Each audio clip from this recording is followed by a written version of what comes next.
Hi everyone and welcome back to my pottery channel. My name is Nicole and I share my journey as a potter. I've been doing pottery for about 1 year now. Recently I've been doing 2 pottery classes a week. I decided to join a second studio to see if I could learn some more from a different teacher. So let's have a look what I made at this second studio. Starting off is just a simple cup with a bit of a bubble in it. And I find that as a cup without a handle, it's a lot easier to hold on to if it's got some kind of dent like a thumbprint or a bubble to hold on to. It gives it more purchase, I think. It's another cup that I made, wider than the previous. I love the colour of this glaze, and I was taught a different way to trim on the bottom, so I've got some different trimming techniques for creating a foot now. I've got this cute little jug with a tiny little spout that I've done in a white glaze. I didn't know if this one was going to survive because when I was trimming it, it was almost bone dry, and I had to be very careful of creating dust when I was trimming it. So I've got a very basic concave bottom on this one, but it's not too heavy for its size. I haven't tested it out yet to see how well it pours, but I'm thinking because the spout is so small that it would just be a very delicate pouring situation with this one.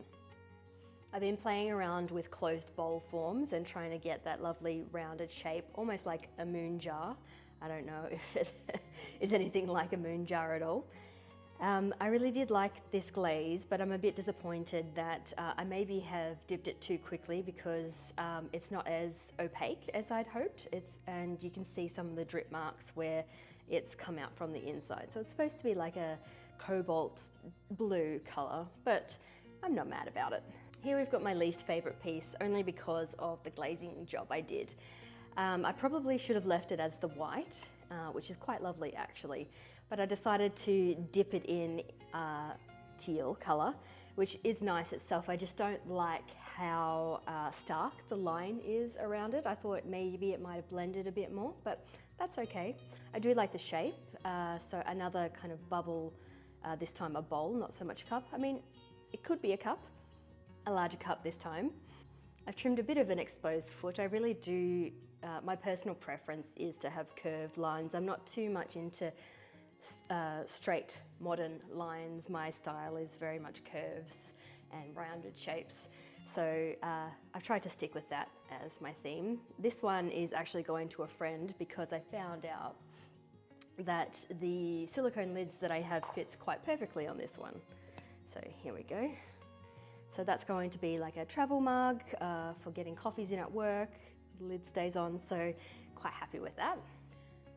This pot was probably the biggest amount of clay that I threw with this term at this studio. I think it was about 1.3 kilograms. And the clay is all reclaimed, so it was quite easy to throw with at bigger sizes because it's quite soft as reclaim. And what I've done with this one, I've actually got slip painted on the outside. So I think it's porcelain slip, but I'm not 100% sure, but it is a white clay slip on the outside. And for glaze, what I've done is just a clear glaze on the outside. But what's really interesting, and I don't know if you'll see this on camera, but the glaze has actually crazed, so cracked. I don't know if that's in focus. And it seems to be specifically on the slip.